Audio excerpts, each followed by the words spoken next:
Protektahan, walang kasinungalingan, serbisyong totoo lang.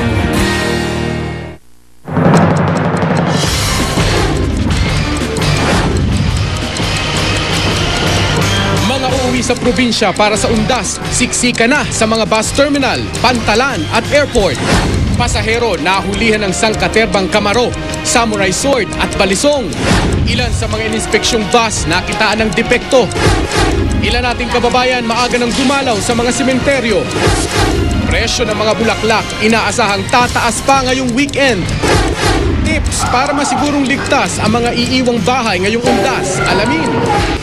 Pinagmumula ng gasoline leak sa West Tower Condominium sa Makati, natukoy na sa wakas. Exclusive! Batang may malalang sakit, inabandona sa harap ng GMA Network. Ilang estudyante sa Zamboanga City naposes daw ng espiritu ng isang yumaong teacher na nasa estatwa.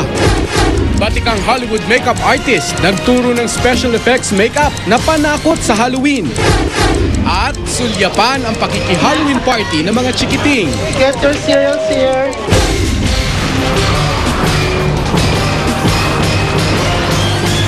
Mula sa GMA Network Center, narito si Mike Enriquez. Ito ang 24 Oras.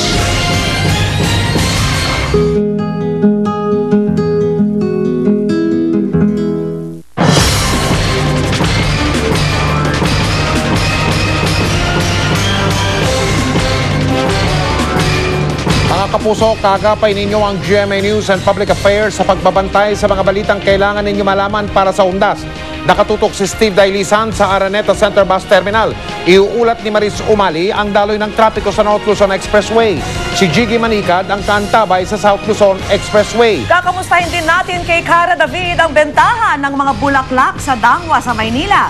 Ihahatid naman ni Bernadette Reyes ang pinakahuling pangyayari sa Manila North Cemetery. At si Ruth Cabal ang nagbabantay sa Manila South Cemetery. Magandang gabi po, 3 araw na lang undas na. Nagsimula ng bumiyahe ang libo-libo nating mga kababayan pauwi sa kanilang probinsya, siksika na sa ilang mga bus terminal, mga pantalan at mga paliparan. Isa sa mga pangunahing sakayan ng ating mga kababayan, ang Araneta Center Bus Terminal. Kaya naman nag-inspeksyon doon ang mga otoridad kanina at nadiskubring ilang bus ang hindi ligtas bumiyahe. Nakatutok doon live si Steve Dailisan. Steve! Vicky, sa mga oras na ito ay napakakapal na ng mga pasahero dito sa Araneta Center Bus Terminal.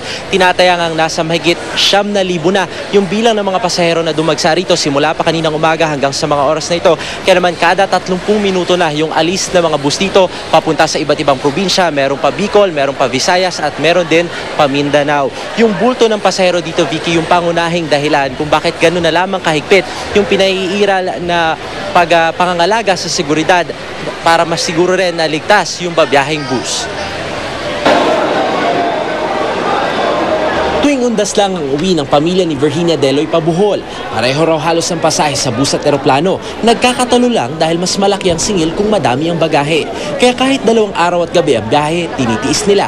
Tradisyon na raw kasi ang pagdalaw sa mga yumao kahit malayo. Magdasal yun sa mga magulang namin, yung mga kapatid namin doon. Ayun, yun ang puntahan namin. Sila na lang naiwan, kumbaga. Oo. Kaya lahat nasa Maynila na. Oo. Para masigurong ligtas at maginhawa ang biyahe ng mga tulad ni Virginia ngayong undas, ininspeksyon ng LTO at LTFRB kasama ang ilang automotive experts ang bawat bus sa harap mismo ng mga mekaniko ng bawat bus company. Bukod sa mga kalbong gulong, kulang sa tornilyo at sirang wiper, mga bagay na dapat sinecheck ng mga mekaniko bago palang umalis ng garahe, wala ring fire extinguisher at first aid kit ang mga bus. Fire extinguisher is mahalaga talaga ito.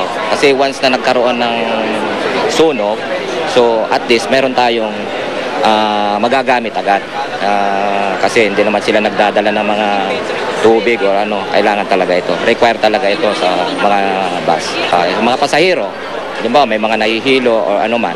So at least meron silang first aid na sa first aid, magagamit nila ito. Upon recommendation ng engineers natin galing sa Hino, Pilipinas, pag sinabi lang hindi natin patakbuhin yon.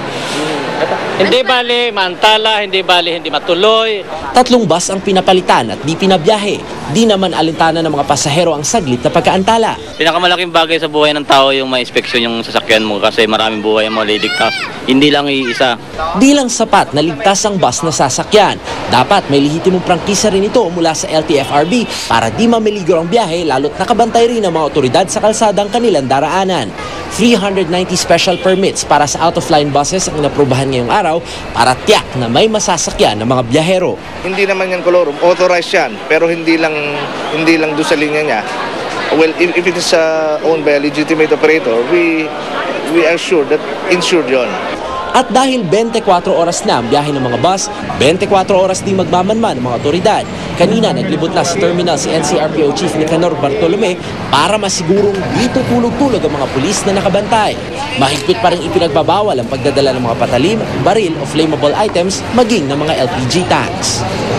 Samantala, VP Mike, sa gitna ng biyahe at merong abusadong enforcer na mga ngotong, maaari itong isumbong sa LTO hotline 9229061 hanggang 69. Doon naman sa mga kababayan natin, Vicky Mike, nahahabol pa rin para makauwi sa kanilang probinsya. Meron pa rin namang mga available na ticket. Yun nga lang, kakailanganin nyo talagang pumila at maghintay. Pinaiiral din, Vicky Mike, yung pagbibigay ng 20% discount para dun sa mga senior citizens at maging dun sa mga estudyante. May ilang mga bus companies naman na nagbibigay din ng special rates, special promo para doon sa mga bumabiyahe ng maramihan.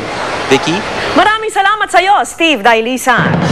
At alamin natin ngayon ang presyuhan sa Bulaklakan ng Maynila na mas kilala sa pangalang ano pa nga ba, Dangwa. Nakatutok doon live si Cara David. Cara. Yes, Vicky, ika nga ng mga tindera ng bulaklak dito sa Dangwa tuwing araw ng mga patay, saka naman sila pinakabuhay na buhay.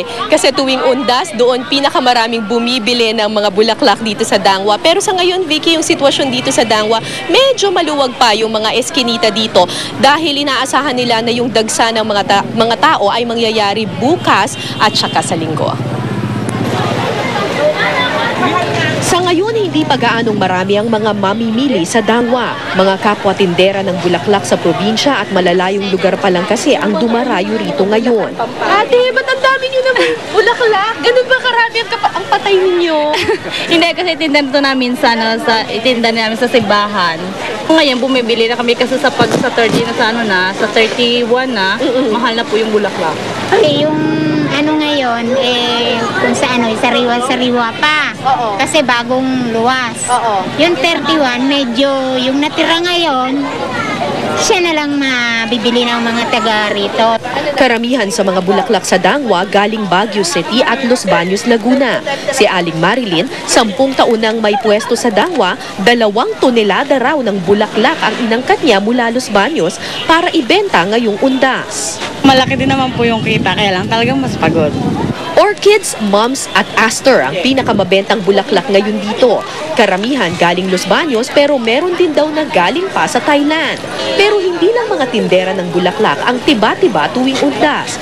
May mga naglalako rin ng tigli 5 pisong plastic bag, tigbe 20 pesos na floral foam, ultimo apron ng tindera pinatulan para mapagkakitaan. Ano po ito binibenta ninyo? Apron, saka dilintar. Dilintar. Anong dilintar? Ano yung dilintar? Ito, kagaya ng pera ng mga tindera. Samantala, dahil inaasahang dagsa ang mga tao sa Dangwa bukas, nakakalat na ang mga pulis para mapanatili ang seguridad sa lugar. Nagkalat rin ang mga traffic enforcer ng Manila Traffic Bureau dahil ngayon pa lang masikip na ang daloy ng trapiko rito. Narito naman ang presyo ng ilang bulaklak dito sa Dangwa. Ang orchids, 50 pesos per bundle. Mums, 150 pesos per bundle. Rose, 150 pesos per bundle. Aster, 50 pesos per kilo. Anthurium, 90 pesos per dozen. Calla lily, 20 pesos per dozen. At carnation, 180 pesos per dozen. Sa ngayon, Vicky, ang nakikita ninyo ay ang sitwasyon ng trapiko dito sa Dangwa. Kanina pang umaga yan, Vicky, na masikip yung daloy ng trapiko at nagpakalat na nga ng mga tauhan ng Manila Traffic Bureau para magpanatili dito ng magandang daloy ng trapiko. Inaasahan nila na 24 hours kasi, Vicky, dito sa Dangwa. So inaasahan nila mamayang gabi, lalo pang dadami yung mga kotse dito kasi ito yung mga talagang bibili ng mga bulaklak para sa kanilang mga patay. Ayon sa ilang mga tindera, depende sa dami ng supply, posible raw tumaas pa yung presyo ng mga bulaklak na binanggit natin kanina. Mga mula 20 to 30 pesos pa raw yung itataas sa presyo. Pero sabi nga ng mga tindera dito sa Dangwa, kumpara daw sa mga flower shop, di hamak na mas mura pa rin daw bumili sa kanila. Yan ang pinaka-latest mula dito sa Dangwa. Balik sa inyo, Vicky. Maraming salamat sa iyo, Cara David, nagulat live mula sa Dangwa sa Maynila. Alamin naman natin ngayon ang daloy ng trapiko sa North Luzon Expressway. Daanan niya ng mga uuwi sa norte. Nakatutok doon live si Maris Umali. Maris, kamusta dyan? Mike, habang gumagabi ay parami ang ating mga kababayan na pauwi sa kanilang mga probinsya na dumaraan dito sa North Luzon Expressway para samantalahin ang long weekend. Dito sa Traffic Control Room ng North Luzon Expressway, mamomonitor ang lahat ng mga kalsada sa kahabaan ng NLEX. Bukod sa daloy ng trapiko, nais din makita ng mga otoridad kung may mga aksidente o aberya na kailangan agad na matugunan. Mabigat na ang daloy ng trapiko mula sa EDSA papuntang Balintawak dahil may loading and unloading area doon ng mga provincial at Manila bus. May pagsisikip uli ng traffic sa may toll plaza dahil bumabagal ng mga sasakyan para magbayad.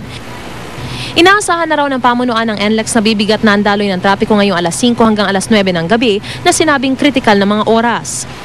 Na long weekends po tayo, Friday, then payday po tayo. So, yung mga motorista po natin going north ay sasamantalahin po ang pagkakataon para makauwi sa kanilang mga probinsya. Iisa ang dahilan ng mga biyahero sa pag-uwi ng maaga. Para hindi kami mga traffic, para hindi kami maabala sa biyahe. Para makauwi agad. Madami ng sasakyan tsaka mabala sa daan. Kasi baka po traffic kailangan pumaga po kami uwi. Para makaiwas po sa traffic. Uwi na po kami. Pupunta na kami sa Santa Maria ngayon, bakasyon na.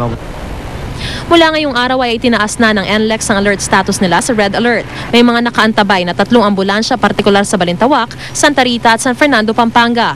May mga roadway assistance din o tow trucks na handang umagapay o sumagip sa nangangailangan. At meron po tayong mga patrol vehicle na nakahanda po dyan mag-assist sa mga minor na breakdowns ng mga sasakyan natin. Gayun din po ang ating mga ambulansya na meron po tayong 3.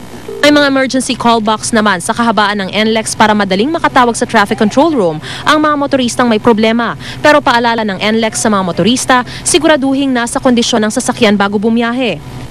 Mahalagang tandaan ang katagang blow bag o brakes, lights, oil, water, battery, air at gas. Iwasan ang rush hour o yung pagbiyahe kasabay ng malaking volume ng sasakyan. At higit sa lahat, siguraduhing nasa kondisyon ang mismong magmamaneho. Maaari naman tumawag sa NLEX hotline sa 35000 o 580-8911. Mike, sa karaniwang araw ay nasa 160,000 na bilang ng mga sasakyan dumadaan dito sa North Luzon Expressway. Pero nadaragdagan ito ng mga 10 to 15% ngayong panahon ng undas. Kung makikita nyo naman dito sa aking likuran, yung monitoring dito ay napakaganda pa rin ng daloy ng trapiko. Tuloy-tuloy pa rin ang usad ng mga sasakyan. Nagkakaroon lang ng bahagyang pagsisikip dito sa may bandang toll plaza. Gaya nga ng naibalita ko kanina, ay bumabagal ang mga sasakyan para magbayad. Mike? Maris, pakisulyapan nga ulit yung mga monitor, mga screen sa likod mo. Kamusta ang panahon dyan ngayon at kamusta ang naging takbo ng panahon dyan ngayong buong maghapon dyan sa NLEX? Maris? Maganda ang panahon dito, Mike, sa may bandang North Luzon Expressway at sa buong araw halos na pagbabantay natin dito, hindi naman umulan at naging maganda nga ang, gaya ng sinabi ko, maganda ang panahon, kaya naman magandang panahon din para magbiyahe ng ating mga kababayan. Mike? Ay, mabuti naman. Maraming salamat, Maris Umali.